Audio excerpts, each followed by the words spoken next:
கிறிஸ்துவுக்குள் பிரியமான தேவனுடைய பிள்ளைகளே, ஆண்டவராகிய இயேசு கிறிஸ்து உங்களை ஆசீர்வதிப்பாராக. இந்த நல்ல வேதத்திலிருந்து ஒரு வசனத்தை நம்ம தியானிக்கலாம். என்னாகமம் 14வது அதிகாரம் 20வது வசனம் வாசிக்கலாமா? அப்பொழுது கர்த்தர், உன் வார்த்தையின்படியே மன்னித்தேன்.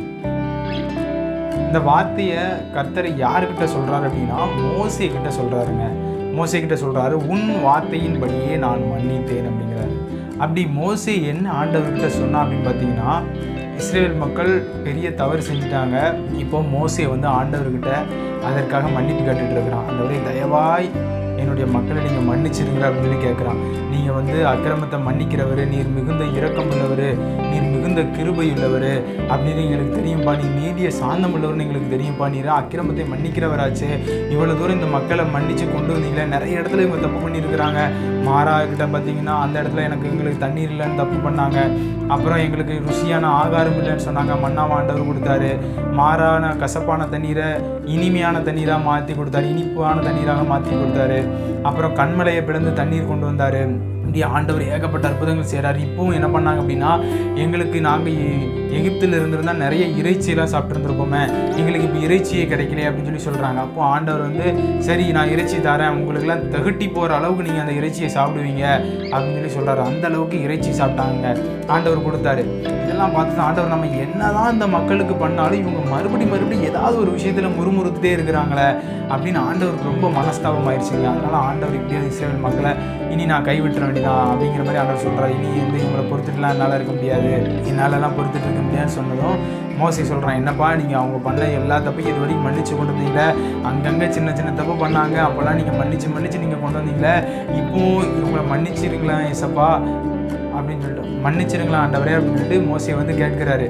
நீங்கள் தான் மன்னிக்கிறவர், அக்கிரமத்தை மன்னிக்கிறவரை, நீங்கள் குற்றவாளிகளை குற்றமற்றவர்களாக விடாமல் தண்டிக்கிறவர்னு எங்களுக்கு தெரியும். ஆனால் இன்னொரு முகம் உங்களுக்கு இருக்குதப்பா, நீ நீடிய சாந்தம் உள்ளவர், மிகுந்த கிருபை உள்ளவர், நீர் அக்கிரமத்தை மன்னிக்கிறவர்னு எங்களுக்கு தெரியும்பா. நீங்கள் தயவாய் இந்த அக்கிரமத்தை நீங்கள் மன்னிச்சிருங்க இந்த பிள்ளைங்களுக்கு அப்படின்னு சொல்லிட்டு மோசே கெஞ்சி ஆண்டவர் சமூகத்தில் தன்னோட மக்களுக்காக ஜெபிக்கிறாருங்க, தன்னோட மக்களுக்காக. அப்போது ஆண்டவர் சரிப்பா, நீ சொன்ன வார்த்தையின்படி நான் மன்னிச்சிட்டேன் அப்படின்னு சொல்லி ஆண்டவர் சொல்கிறாருங்க. இன்றைக்கி நம்ம செய்ய வேண்டியது இதே காரியம்தாங்க.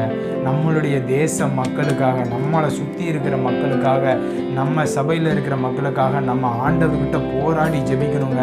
ஆண்டவரே, எங்கள் மக்கள் தப்பு செய்கிறாங்க, நீங்கள் மன்னிச்சிருங்க. எங்கள் தேச மக்கள் இந்தந்த மாதிரியான பாவங்கள்லாம் செஞ்சிட்ருக்குறாங்க, இதை மன்னிங்க அப்படின்னு சொல்லிட்டு நம்ம தாங்க ஆண்டவர்கிட்ட ஜெபிக்கணும். நம்ம ஜெபிக்கும் போது தான் ஆண்டவர் மன்னிப்பார்.